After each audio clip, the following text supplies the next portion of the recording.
You ever have a moment when your whole life flips upside down?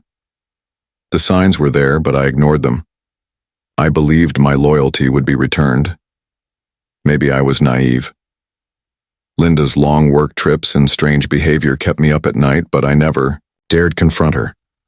When I finally hired John Michaels, a private investigator, the calm I fought to keep shattered the moment I saw the evidence.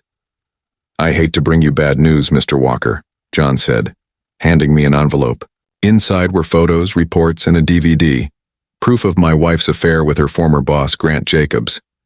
When I asked how long it had been going on, John's answer hit me hard. "At least 10 years, he said quietly. 12 years of lies. I questioned everything, even if my kids were mine. And knowing Grant had been with other married women, I realized my health could be at risk too. Before leaving John's office, I set up a meeting with Lisa Hawkins, a tough divorce attorney. The truth was out, and as I leaned forward, I asked, "Can I sue him for alienation of affection?" "Not in this state," Lisa replied, "but we'll definitely bring him into the case during the divorce. We could consider a suit for intentional infliction of emotional distress, though it might not carry much weight here. And his sister Natalie, she knew everything, maybe even helped them." Lisa nodded thoughtfully. "It's a similar situation with her. We can pursue it if you want." "Yes, let's do that. When can you formalize everything?" "We'll be ready by Friday," she assured me. "Perfect. I'd prefer it served late Saturday night. She'll be with Grant that week." "Understood." A bit of shock and awe. "We can arrange that," Lisa agreed, "though a weekend process server will cost a little extra." "That's fine. Do it." "Understood, John." We ended the meeting with a handshake, and after cautioning me not to do anything rash, Lisa accepted my deposit check. Leaving her office, I felt a renewed sense of control over the situation. When I arrived home, I was surprised to see Linda's car in the garage. It was Wednesday, and I expected her at work. The hood was still warm, so she hadn't been home long. Walking inside, the smell of something cooking greeted me. "Hi, honey," Linda called from the kitchen. "You're home early, everything okay?" "Yes," I replied. "I hope you're in a better mood than yesterday." "A bit. I'm taking control of things." "That's good to hear. Are you ready for dinner?" "I made roast, your favorite." "It smells great, I'll have some. Did you go to work today?" "For a few hours," she answered. "I'm just getting things set for the weekend." "Did you talk to Sophie?" I pressed. "Yes, though she's not thrilled," Linda admitted. "But she's young, she'll get over it." Later, after dinner and spending time with the kids, I retreated to my office and locked the door. When Linda knocked, I only cracked it open. "John, are you staying here tonight?" she asked. "I think so. I need to clear my head, and I don't want to risk you getting sick before your trip. I'll sleep on the futon tonight." "Oh, all right. Get some rest, John. I love you." "Yeah, me too." As she walked away, I turned back to my computer and set things in motion. The next afternoon, the movers arrived. By 5 p.m., they had packed and loaded everything. I handed one of them a paper bag containing the ashes of Linda's wedding, dress, an envelope with my wedding ring, our torn marriage certificate, and a brief note. "Deliver this to Linda at Grant's house at 5:30 p.m. tomorrow." I slipped them a generous tip. "Consider it done, Mr. Walker." The following day, Sophie's birthday party went off without a hitch. As I grilled burgers and hot dogs, the doorbell rang. Natalie arrived with her family. "I'm surprised to see you, Natalie. I thought you had a business trip with Linda and Grant this weekend." "That's all them. I'm just the assistant." "Right. Is everything okay between you and Linda?" she asked, noticing my bare ring finger. I gave my ring back to her. "Maybe Grant will have better luck with it." Natalie's face paled. "What's that supposed to mean?" "Don't play dumb. I know about the affair, and on Monday you'll be served too." "But I didn't do anything." "Exactly. For 12 years you knew and said nothing. You helped destroy my family, and for that there will be consequences." Later that night, Linda and Grant were relaxing at his house when the doorbell rang. A man handed them legal documents.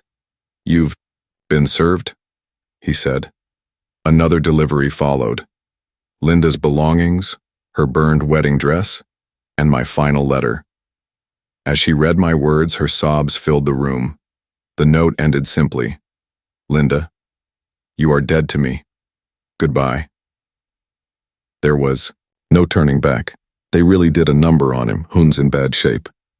It was Grant, wasn't it? I asked. George nodded grimly. Yeah, it's Sunday morning and the police want to talk to you. A few moments later, the officers entered. Sergeant Smith asked me to recount the events. I explained that Grant had attacked me, and I had only defended myself. The sergeant nodded, confirming that witnesses and security footage supported my story. Would you like to press charges? He asked. Absolutely. I also have a restraining order, I added. The officers left, and shortly after, Rhonda, Linda, and the kids entered my hospital room. My heart sank when I saw Linda. What's she doing here? I asked coldly. My restraining order doesn't start until noon, Linda replied, her face flushing with embarrassment. Sophie approached me, teary-eyed. Are you okay, Dad? I'll be fine, I reassured her. Aaron tried to lighten the mood. I heard you knocked Grant out, he said with a small smile. Not something to be proud of, I replied, glancing at George. Linda's voice was soft. Will you be okay? Sophie answered for me. Yes, Mom.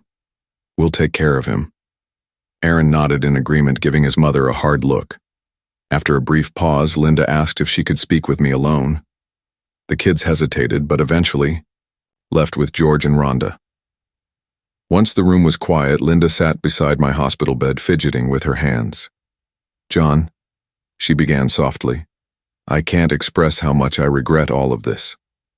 I sighed, my voice tired and bitter. As I told Natalie, sorry doesn't mean much now. You lied and cheated on me for 12 years. Do you really think an apology makes it better? Was I such a terrible husband? All I ever did was love and support you. You were the best husband and father anyone could hope for, she said. Pain etched across her face, but even that wasn't enough, was it? It wasn't like that, she insisted. Then help me understand, I challenged. At first it was just a way to get the job. She stammered. Grant said, sleeping with him was part of the job requirements, it was just business. That's exploitation, Linda, it's illegal. Why didn't you come to me? We could have fought it together. My anger rose with each word. I wanted that job, she whispered, and I convinced myself it was worth the cost. I thought I could have both, my career and my family. But you didn't stop, did you? You developed feelings for him. You kept the affair going. Did. You planned to keep it up forever. Did you really think I'd never find out? Tears welled in her eyes. Yes, she admitted. I thought you loved me enough to accept it, to let me have this without it affecting you. I stared at her, stunned. Every moment you spent with him was stolen from us. Every lie, every excuse. Those were pieces of our life you ripped away and you thought I wouldn't notice. I still love you, she whispered. Maybe, I said, my voice cracking. But you stopped respecting me. You told him you'd keep the affair going even if I divorced you. And you planned to accuse me of abuse if I fought back. Did you really think I wouldn't find out? Her face paled. You heard that? Yes. And more. Like how you chose him over our daughter on her birthday. She flinched, visibly hurt. I must be a terrible wife and mother, she whispered. Those are your words, not mine, I said quietly. But if the shoe fits, did you really take a DNA test? She asked, her face ashen. Yes. Thankfully, both kids are mine. Oh, my God, she gasped. Did you really think I'd go that far? After 12 years of lies and betrayal, can you blame me? For a long time, she sat in silence, her face a mixture of shame and sorrow. What do you want me to do now? She finally asked. Sign the papers, Linda. Let's end this sham of a marriage. And get help. For yourself and for the kids. I don't want this to get uglier than it already is. You're right, she murmured. I'll sign them. I'm so sorry, John, for everything I put you through. Maybe one day I'll be able to forgive you, I said, though I wasn't sure if I believed it. Thank you for letting me see the kids this weekend, she added quietly. You're welcome. I know you don't believe me, but I do love you, she said through her tears. I wish we could stay together. I don't believe you, I replied softly. But thanks for saying it. Maybe a part of me will always care for you, but it's not enough. I need trust. And after all this, I don't know if I'll ever trust anyone again.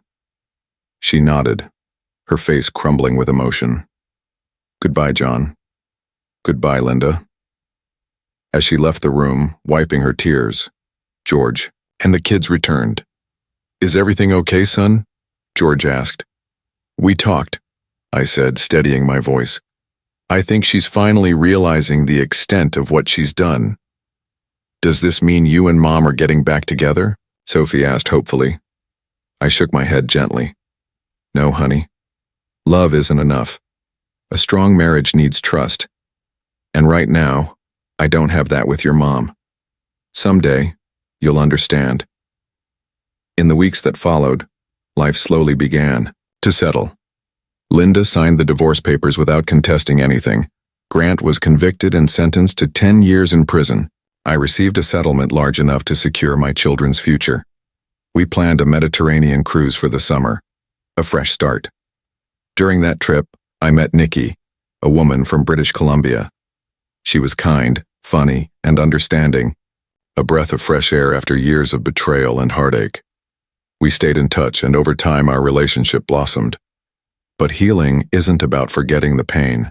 It's about learning to live with it, letting it shape a stronger, wiser version of yourself.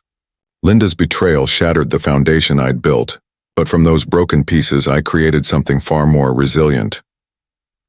As I looked ahead, to my children's laughter, to new love, to the promise of peace, I realized that sometimes life's harshest betrayals push us toward the people and places we truly belong. And in the end, perhaps I had found more than I ever lost.